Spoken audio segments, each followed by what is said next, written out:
Pada kesempatan video sebelumnya, kita sudah membahas urban e-bike terbaru buatan dari Cannondale. Dan kali ini, kita akan membahas jenis sepeda yang sama, yaitu sama-sama e-bike, akan tetapi yang satu ini berjenis e-bike touring. Sepeda yang satu ini adalah Cannondale Tesoro, yang merupakan e-bike penyempurnaan dari versi sebelumnya, di mana kali ini jangkauan atau jarak yang dapat ditempuh menjadi lebih jauh.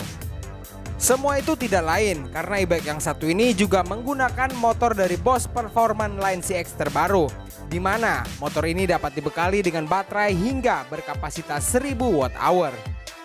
Sepeda yang satu ini jelas benar-benar sepeda yang dirancang untuk kegiatan touring, di mana terlihat pada bagian depan maupun belakang terdapat sebuah rak atau pannier.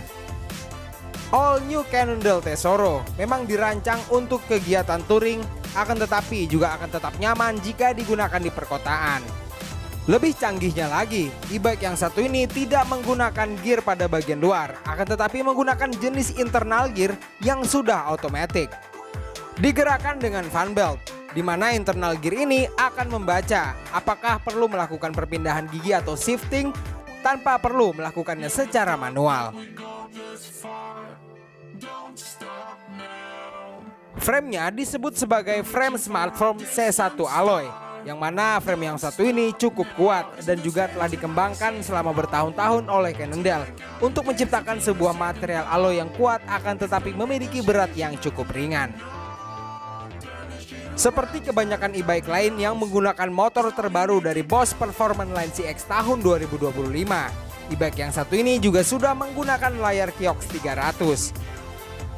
Sementara untuk baterai bawaannya yang ditanam pada bagian daun tube ini dibekali dengan baterai dari power tube berkapasitas 800 Wh yang tentu saja masih dapat diperluas. Akan tetapi untuk baterai bawaannya sendiri diklaim dapat membawa si penggunanya hingga jarak 185 km. Sistem internal gear dengan perpindahan gigi otomatis ini tidak dibuat sendiri oleh Cannondale. Akan tetapi Cannondale menggunakan merek Enviolo Automatic dengan penggerak sabuk fan belt Getz CDX. Sistem penggerak otomatis ini tentunya menjadikan sepeda yang satu ini akan terasa lebih responsif, mengingat kinerja dari gear belakangnya menyesuaikan dengan seberapa cepat pedaling yang dilakukan oleh si pengendara. Kemudian selain dibekali dengan layar Kiox 300, sepeda yang satu ini juga support untuk menggunakan aksesoris lain seperti dudukan handphone pada bagian barnya.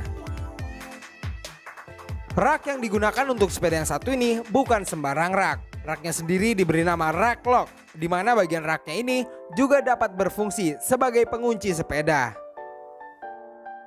Sistem pengunci rak lock ini sengaja dirancang untuk melindungi sepeda dari incaran maling. Seperti diketahui, di banyak negara-negara Eropa yang sudah mayoritas menggunakan sepeda, banyak sekali terdapat kasus pencurian. Mengenai internal gear otomatis buatan dari Enviolo ini memang masih sangat jarang digunakan. Dan memang penggunaannya sangat cocok untuk sepeda berjenis urban e-bike ataupun touring bike. Mengenai motor dari Boss Performance Line CX terbaru, ini kabarnya dilimitasi hanya sampai 25 km per jam saja teman-teman. Yap, hal itu tidak lain karena regulasi yang berlaku di banyak sekali negara-negara Eropa memang hanya membatasi kecepatan maksimum sebuah e-bike hanya mencapai 25 km per jam atau bahkan di beberapa negara hanya maksimum 28 km per jam saja. Jadi dengan kata lain, sepeda yang satu ini meskipun sudah menggunakan motor terbaru dari Boss CX, akan tetapi tidak dapat diandalkan urusan top speednya. Hanya saja mengenai torsi memang tidak dapat dikompromi lagi. Torsi sebesar 85 Nm. Ini akan sangat berguna jika digunakan di medan yang sulit. Bannya menggunakan ban berjenis dual purpose dari Swalby. Sementara dari sektor pengereman menggunakan rem jenis cakram hidrolik 4 piston yaitu Tektro T535. Di Eropa sana, All New Cannondale Tesoro dibanderol dengan harga 5.899 US dollar. Ini untuk Tesoro Automatic.